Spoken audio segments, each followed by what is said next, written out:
నాగనాథహల్లి గ్రామంలో శుక్రవారం ఉదయం పొలంలో దారుణ హత్యకు గురైన ఓ మహిళ కుటుంబ సభ్యులను ఆదోని ఏరియా హాస్పిటల్లో ఆదోని ఎమ్మెల్యే డాక్టర్ పార్థసారథి పరామర్శించారు. ఈ సందర్భంగా ఎమ్మెల్యే మాట్లాడుతూ ఈ ఘటనపై చాలా సీరియస్గా అధికారులకు ఆదేశాలు ఇచ్చామన్నారు.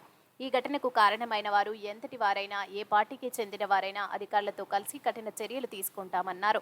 ఆదోని నియోజకవర్గంలో ఇలాంటి ఘటన జరగకుండా చాలా బాధాకరం. ఇలాంటి ఘటన మళ్లీ జరగకుండా చర్యలు తీసుకుంటామన్నారు. ఇక్కడున్న రాజకీయ నాయకులు దళితులను భూ వివాదాల్లో ఇరికిస్తూ దళితులను వాడుకుంటూ వాళ్ళు రాజకీయంగా ఆర్థికంగా బలపడుతున్నారని, ఇకపై ఇలాంటి వాటికి నేను స్వస్తి పలుకుతామని అన్నారు. ఇప్పటికైనా దళితులు ఇలాంటి రాజకీయ నాయకులకు దూరంగా ఉండి బాగా తెలివి తెచ్చుకొని పిల్లని బాగా చదివిపించుకొని గొప్పగా బతకాలని కోరుతున్నామన్నారు. ఈ కేసుపై పోస్టుమార్టం అనంతరం బాధితులకు న్యాయం చేయాలని అధికారులకు గట్టిగా ఆదేశాలు ఇచ్చారు.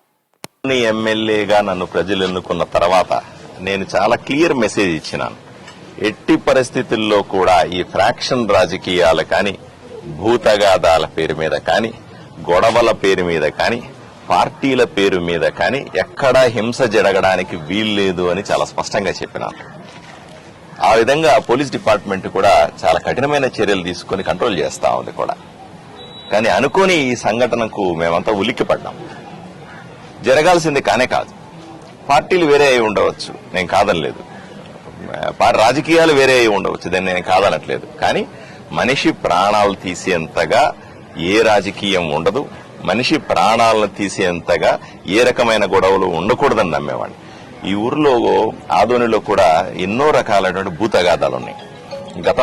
గత ప్రభుత్వంలో ఈ ల్యాండ్ సంబంధించినటువంటి డాక్యుమెంట్లన్నింటినీ కూడా మార్పులు చేయడము, 2-3 రిజిస్ట్రేషన్లు చేయడము, పొలాలకు సంబంధించిన రికార్డులు మార్చడము, హద్దులను మార్చేయడం, ఇట్లాంటి వందలాది గొడవలు ఉన్నాయి.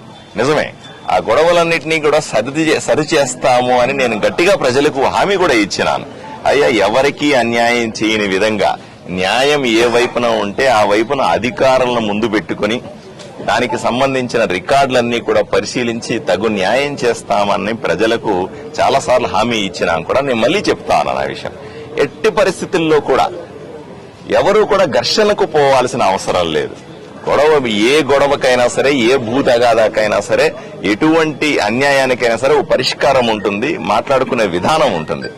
అలా మాట్లాడుకుని అధికారుల సమక్షంలో న్యాయబద్ధంగా, చట్టబద్ధంగా చేసుకోవాల్సిన కార్యక్రమాల్ని ఈ విధంగా ఘర్షణలు పని ఒకరి మీద ఒకరు కొట్టుకొని చంపుకొని ఈ విధంగా చేయడం వల్ల ఏం మెసేజ్ ఇస్తా ఉన్నారు?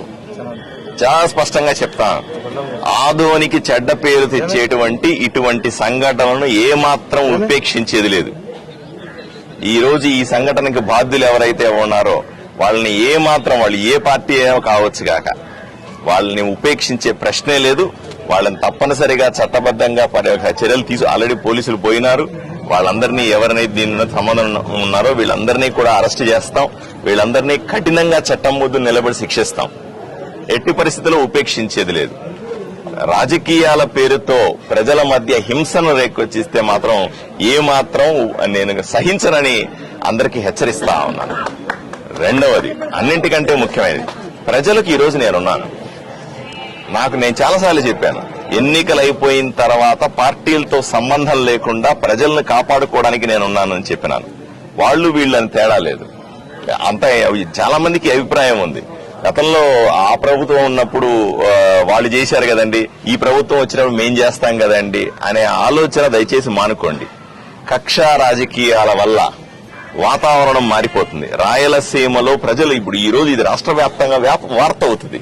వార్త అయినప్పుడు ఈ పేపర్ చదువుకున్న వాళ్ళు గాని, వార్తలు చదువుకున్న వాళ్ళు గాని, టీవీల్లో చూసేవాళ్ళు ఏమనుకుంటారు?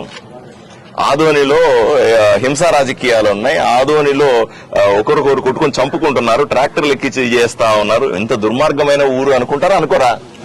25 రోజులుగా నేను కంటికి రెప్పలాగా కాపాడుకుంటా ఉన్నా ఆదోనిలో. నేను ఎమ్మెల్యే అయిన తర్వాత ఒకటంటే ఒకటి చిన్న ఇన్సిడెంట్ జరగకుండా, ఎవరికి ఇబ్బంది కలగకుండా, ఎవరికి అన్యాయం జరగకుండా కాపాడుకుంటా ఉన్నాను. పార్టీలకు అతీతంగా అందరినీ శాంతియుతంగా ఏదన్నా ఉంటే సమస్యలు పరిష్కరించుకుందామని చెప్తా ఉన్నాను. ఆదోని అన్నింటికంటే సురక్షితమైన ప్లేసు అని చెప్తా ఉన్నాను.